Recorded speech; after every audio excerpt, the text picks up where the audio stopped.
Mentioned to you offline, I'm very fond of a term called logarithmic decay, which speaks to little by little by little by little by little, then all at once. It's almost like going over a waterfall where you see the pitch of the water starting to get steeper and steeper and steeper until you fall off the cliff. And so I'm not saying that this is going to happen today or tomorrow. It could, but what I am saying is that we are witnessing little by little by little by little by little the chipping away at the dollar hegemony. I mean, Is 2024 the year for gold? I know for you it's all years, but a lot of people coming out with the fact that this is the year. Well, the answer is yes, and I'll tell you why. Because there are a number of factors that drive the price of gold, and you know them. But just for the benefit of the viewers, you start with supply and demand. Supply has been constant. Global mining output hasn't gone up or down very much for about 6 years. It's pretty flat. Demand is going up, not because of retail. Americans don't understand it, but central banks do. And Russia, China, Mexico, Kazakhstan, Vietnam, a long list of central banks have been acquiring gold. By the way, they're acquiring more gold now because this whole treasury bill confiscation we talked about earlier. So when demand is up and supply is flat, that tends to drive prices higher. So that's a good start. But the biggest factor driving gold prices recently is declining interest rates. So if you said, Jim, give me your forecast for gold, I would say, well, let's start with the forecast for interest rates. And the forecast for interest rates is they're going to drop a lot, very steeply. They already have. The yield to maturity on the 10-year note dropped from 5% to 4% in like the blink of an eye. It was like a couple of weeks in November and December. Now it's backed up a little bit, nothing goes in a straight line. We know that. So the past couple of days, well, a week or so, the yield is kind of backed up from 3.85 to 4, but that's temporary. It's going to go to 2 or lower because now we're back to the recession. You get the kind of recession and disinflation and even deflation that I see that we're talking about, then interest rates are going to come down a lot. So I would look for the yield to maturity on the 10-year note to drop from 4 to 3 to the 2 handle, and that's going to send the price of gold a lot higher. Let's look at the fact that, for example, every single OPEC country, all of them, are on the Chinese Belt Road and Rail Initiative, the largest infrastructure project in human history. Let's look at the fact that Saudi Arabia indeed did just join BRICS and was formally admitted 2 days ago. Let's look at the fact that Saudi Arabia did indeed join the Shanghai Cooperation Organization, which is the largest regional financial and military organization on the planet. And they joined the BRICS New Development Bank. You can see where they're going, but what became very provocative to me is what we are witnessing here right now. And that is they told the folks at the World Bank meeting earlier this year that, yeah, you know what, we are interested in listening to other countries who want to buy oil in other currencies. And this is a very, very big deal. And when you look at the coalition of countries, so you mentioned the size of the BRICS in and of themselves right now, it's growing in significance. In fact, this year alone, the BRICS countries are responsible for more GDP globally than are the G7. Just a little bit, but it's beginning and growing, as is their union. But when you put together these groups, the Belt Road Initiative, which as in and of itself is responsible for close to 75% of human population and 50% of global GDP, along with the Shanghai Cooperation Organization and the Eurasian Economic Union, who the president of Belarus says needs to all join BRICS because they're largely the same countries with the same goals and ambitions. And you put that together with BRICS, you're talking the majority of human population, north of 85% of human population, the majority of global GDP, the 2 of the 3 largest nuclear arsenals on the planet, and the stranglehold on the majority of the world's natural resources, energy in particular. So yeah, this is a big deal, Michelle, and it's not one to take lightly as far as I'm concerned. Right. And they had some other types of investments. A big chunk of it, about $300 billion, which was about half their reserve position. Their reserves were about $600 billion. They had $150 billion in gold, was in U.S. treasuries. Now, The last paper treasury security was issued like in 1979. They're all digital. They're all, I call the dollar the original cryptocurrency. But they're held in custody, mostly in Belgium, but other European banks as well, other custodians, Deutsche Bank, UBS, and some in the United States, but mostly in Europe. Now, on day one of the war, or within a matter of days, those treasuries were frozen. But let's define what frozen means. Frozen means you, Russia, you still own them, but you can't have them, you can't collect the interest, you can't sell them, you can't trade them. They're yours, but we're locking them up, and the U.S. Treasury and the Fed control the ledger, so they can enforce that. They can make sure that those securities cannot be transferred. That's freezing. And when you look at the countries that have been admitted, there, as you mentioned, there's actually 20 countries that have formally applied, and up to another 20 that have informally applied. Every single one of them has one thing in common for sure, and that is they are very, very rich in natural resources, in particular energy, or the rare earth metals needed to make batteries, or precious metals, or all of the above, and also very, very, very tied into strategic shipping lanes like the Red Sea, like the Straits of Hormuz. And if these countries that are on the list actually do become BRICS members, they will control the Straits of Hormuz and the Red Sea, and they will control very strategic shipping lanes. And they have the new BRICS Naval Alliance, where a lot of these countries are banding together to patrol the Indian Ocean and perhaps ultimately the Red Sea, where, you have the U.S. Navy, who's been doing all of that heavy lifting for a while. The years before the war in Ukraine, so started at the end of February 2022. Well, for, 30, 40 years since the end of the Cold War or longer, the Russian central bank had held a portion of their reserves in U.S. Treasury securities, dollar denominated, but U.S. Treasury securities in particular, of different maturities, bills, notes, probably some bonds, mostly shorter term bills and notes. To their credit, Elvira Nabiullina, who's the head of the Central Bank of Russia, she, in my view, she's the only central banker in the world who knows what she's doing. She put 25% of Russia's reserves in physical gold, held in custody in Russia, in Moscow. So the point being, you can't freeze gold. I've always liked that about gold. It's not digital, it's not electronic. You can't freeze it. You can say what you want. But so that part is off limits. But ironically, whether you're talking the Belt Road Initiative or you're talking the BRICS, I think the president of Iran said it best. He says the most important problem is represented by three issues. The first is energy production. Okay, they got that covered. The second is energy transfer. Okay, got that covered. That's the shipping lanes and whatnot. And the third is energy consumption. And when you talk about these three issues, he says BRICS has solved that. And they are indeed, this is their very methodical plan where they're doing it little by little by little by little by little. Look, now what they're talking about, and they're talking about doing this by February 24th, which happens to be the second anniversary of the start of the war. I don't know why they have to pick anniversary dates, but that's what they're talking about. They're talking about seizing them. Seizing is different. That's when you steal them. That's when you take them and say, hey, Russia, pardon me, these are not just frozen, they're ours. We're taking them, they're not yours anymore. And selling them at the market and using the $300 billion of proceeds to finance the war in Ukraine. Not only are we taking your money, but we're using it to finance your adversary in a war. Now, a little background, Biden and the White House want $61 billion of additional money for Ukraine. That has not passed. There's a lot of opposition in the House, some opposition in the Senate. I would say if it were up to the Senate, it would pass. But the House is saying no.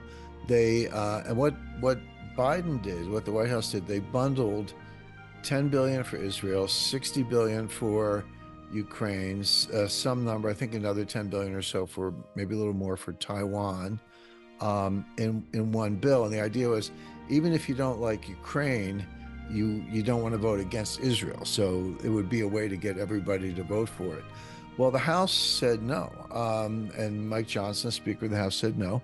And they said, first of all, we want them separated. So the House voted for Israeli aid. That already passed. It's with the Senate, but they have not voted on Ukraine.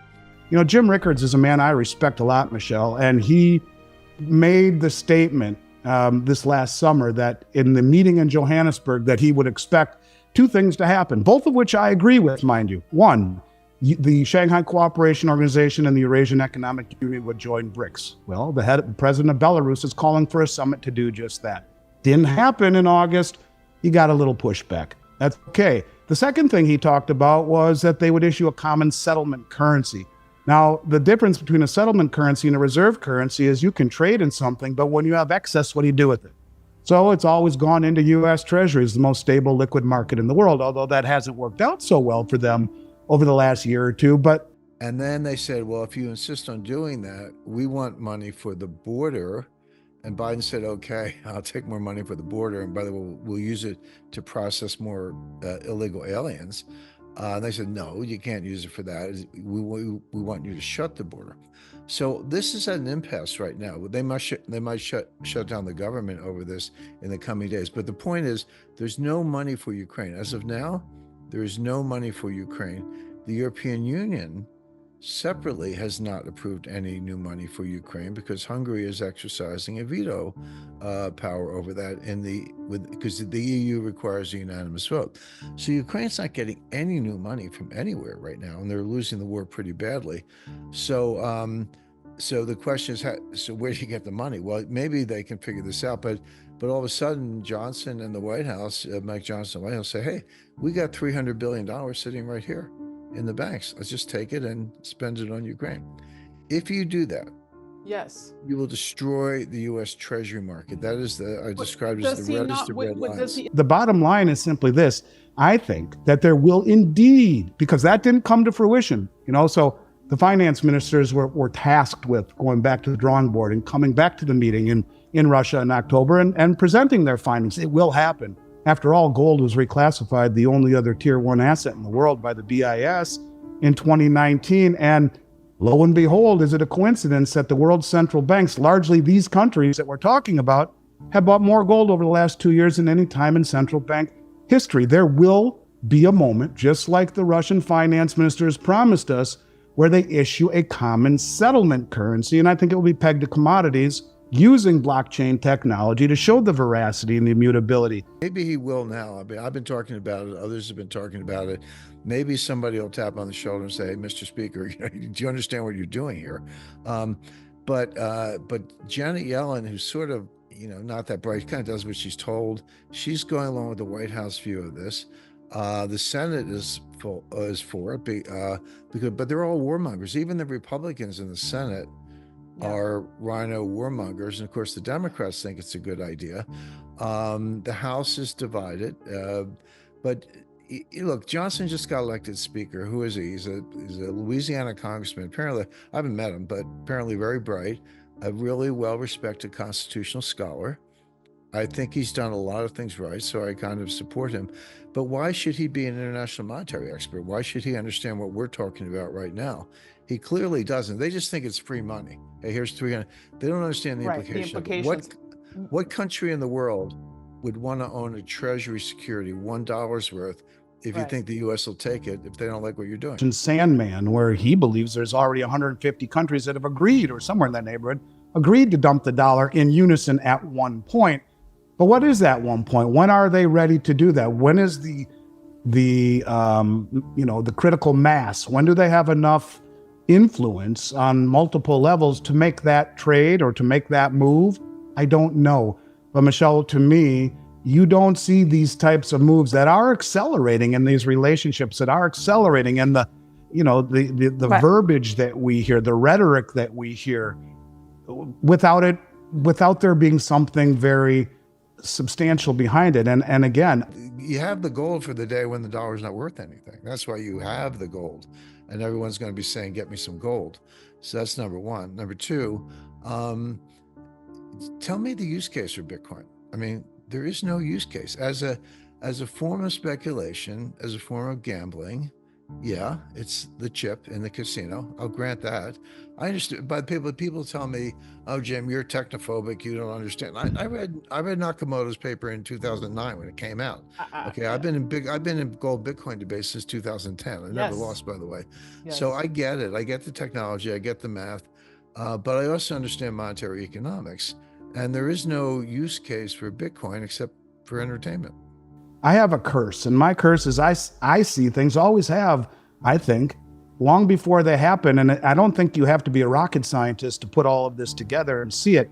Now, what is the fuse that ignites it? What is the springboard or the impetus that makes that moment where countries forsake the dollar? I don't know what it is or when it is, but I will tell you, I honestly do believe that this is the ultimate goal. And when you put it into context with an administration whose, as we've talked about before, main economic advisor, his whole thesis, Jared Bernstein, is to lose the reserve status and look at weaponizing the dollar. Look, if the reserve status was so important to us, then why the hell would we tell Saudi Arabia and the rest of the world we're going green when it is the linchpin to the dollar hegemony, the petrodollar?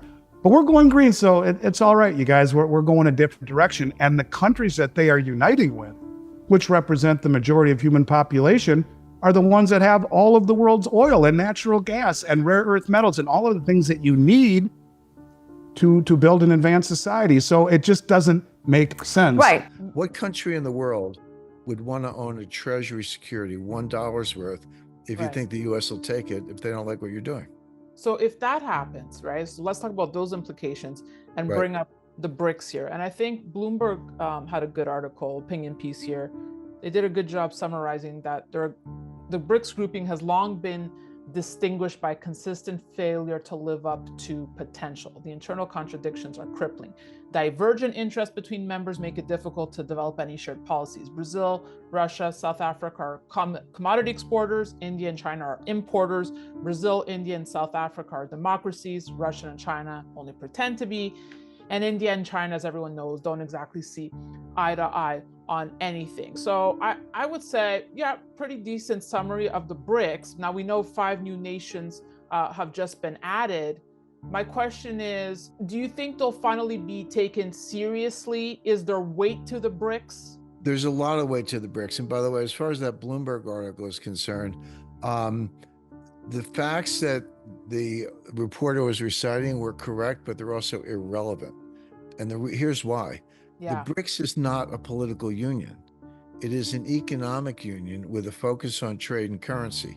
Yeah, China and India, they fought in the Himalayas.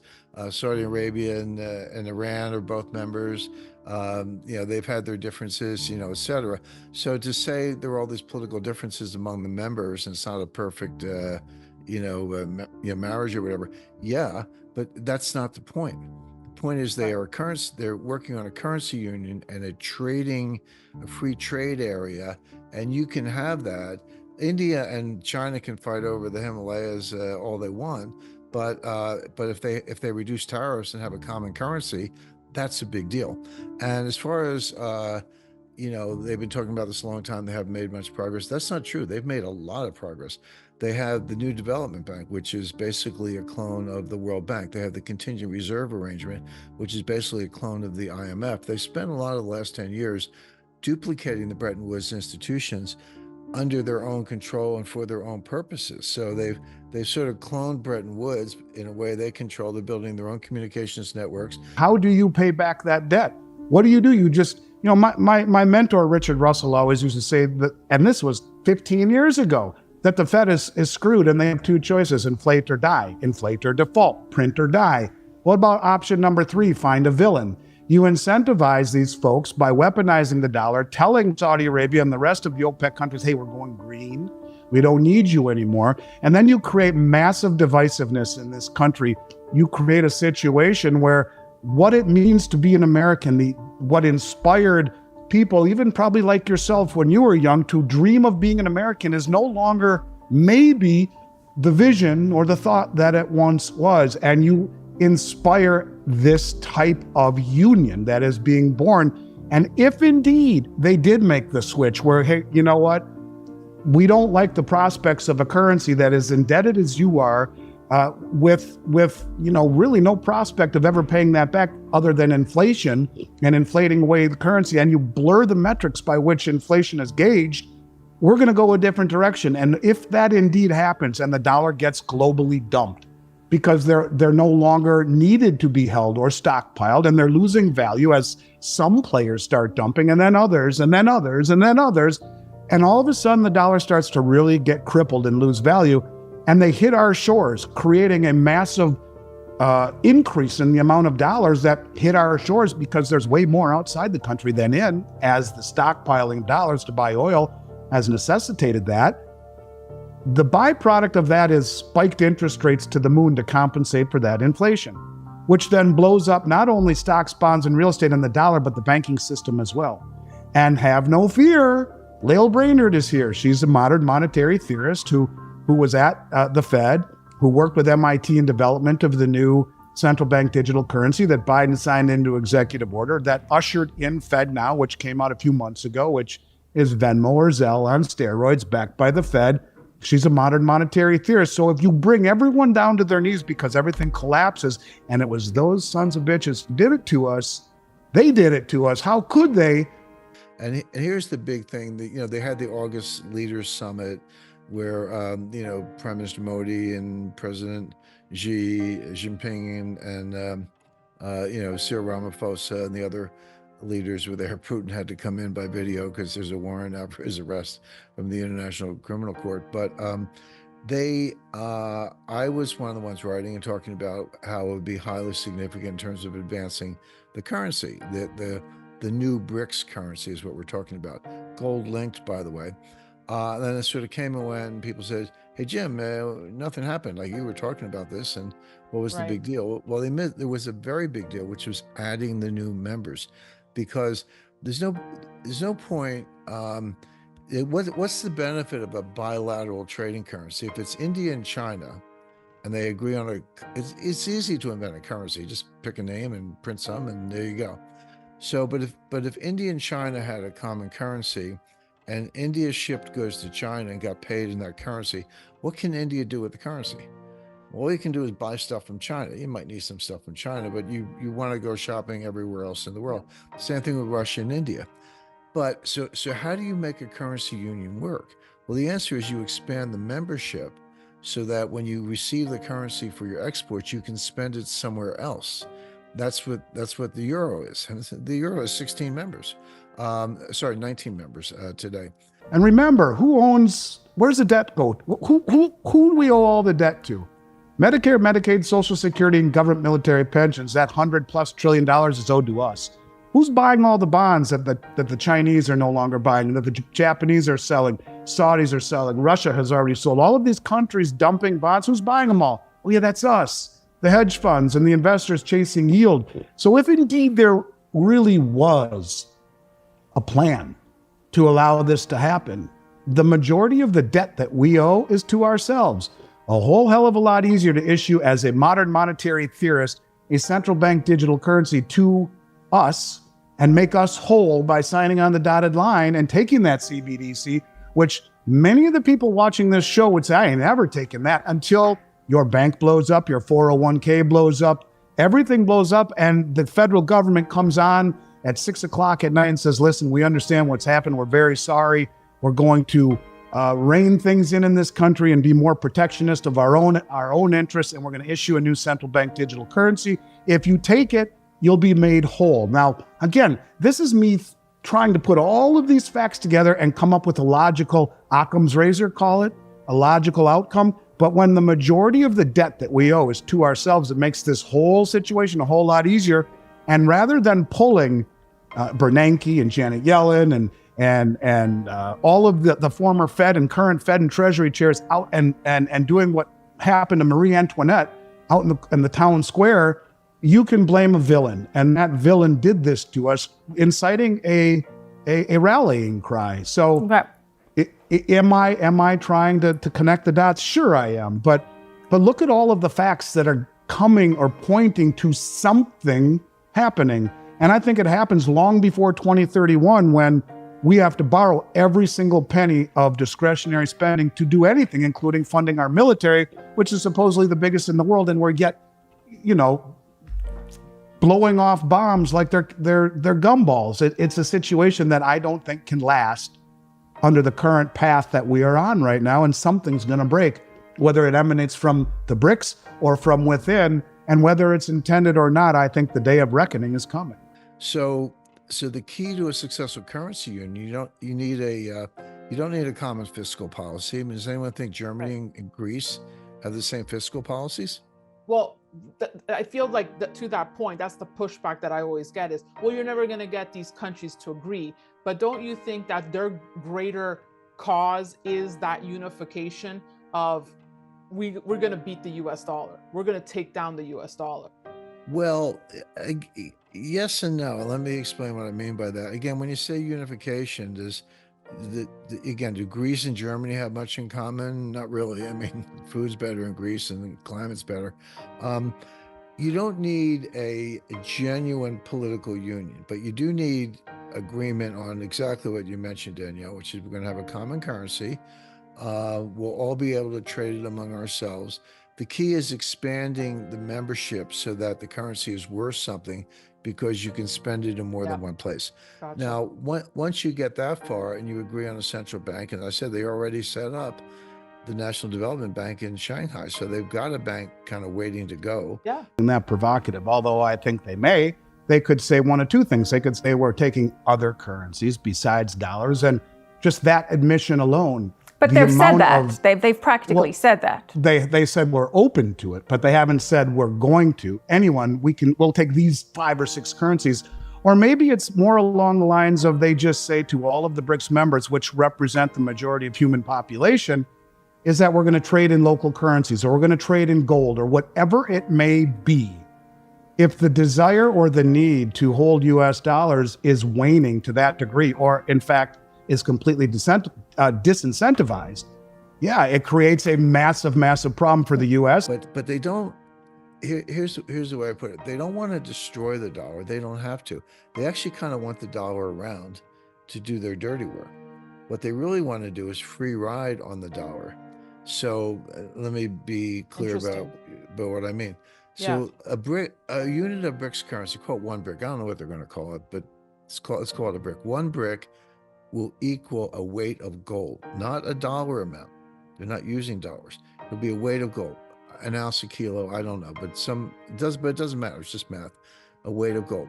Now, the weight of gold will have a dollar value based on the dollar gold market, because as you know, the gold market is overwhelmingly dollar based.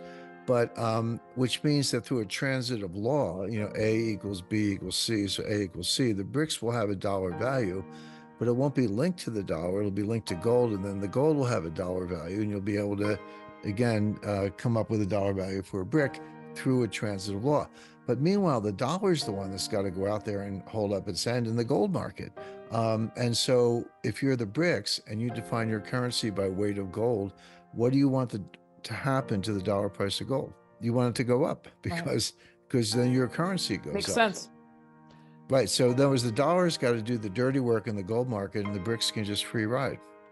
Look, a country that has chosen inflation over austerity the way that we have, a country that is, when you factor in unfunded liabilities, 150 trillion in the hole with 5 trillion in assets, a country that is in essence insolvent, that goes around the word bullying people and doing things in a coercive manner, I think is incentivizing the world to find alternatives. And that's just it, is that, yes, all people say, well, the dollar and the US bond market is the cleanest dirty shirt in the laundry hamper, but I think that's where gold comes into play. I think that's where blockchain technology comes into play. And that's why I want to get clear on this flipping of the switch, because we are already seeing these countries saying we're going to trade in our own currencies and doing so. We're already seeing oil being sold for dirham and for rupees and for rubles and for petro yuan converted into gold. It's already happening. So again, what is that sort of watershed moment that makes that switch flip irreversibly? What is an that? outright admission, an outright statement from OPEC. We're not taking dollars anymore. I mean, Brazil just applied to OPEC. You have the majority of all of the oil production in the world. If they say we don't want dollars any longer, it creates a very, very, very big problem. Why would they do that? Why would they say we don't want dollars anymore? Well, because, I mean, look at what happens if you end up on the wrong side of the Western ideology. You can have your assets frozen. And in fact, even in the case of what's now being discussed, is to confiscate those assets and use them to rebuild the Ukraine. Look at what we did to Iraq. We went in there under a false pretense 20 years ago, and we're still occupying their country. They made $90 billion in oil revenue last year. They asked the government this year for $1 billion, and we said no. But Andy, is moving away from dollars the same as saying we're no longer using dollars? I mean, I can see from the BRICS Plus perspective the incentive to reduce the reliance on the dollar, and as we discussed, the weaponization of it certainly hasn't helped. But why go to the extreme of saying we're not accepting dollars at all? Because I think, Michelle, there's a large portion of the world, much larger portion of the world than is found here in North America, that is tired of 500 years of Western dominance and suppression and coercion. And I think that this is the rallying cry that's bringing everyone to the table, that people want to I think have the standard of living and not be told how to do things. This rule-based order where we're the ones setting the rules and everyone else has to follow by them. And when you see the way all of these countries are pushing back against the West and our ideological viewpoints maybe don't mesh so well with a large portion of the world, but a lot of these countries who may have felt this way haven't had the ability to do this in and of themselves on their own. Like a country like Venezuela, who has the largest known oil reserves in the world, they just formally applied to BRICS. So you find safety in numbers, and I think that's kind of what it is.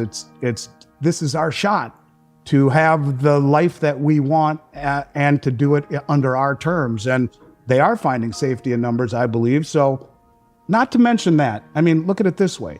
Why would you want to sell your oil for dollars, a currency that is being inflated away, literally, as we sit here and watch it literally lose value precipitously? Why would they want to do that? And then reinvest them into treasuries that have been a disaster.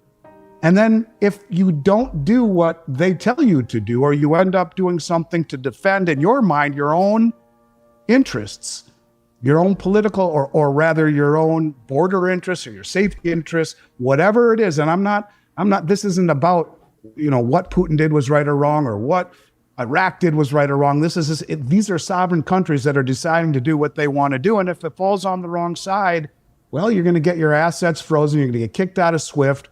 You're going to become blacklisted. And I think that is really resonating with a lot of countries around the globe.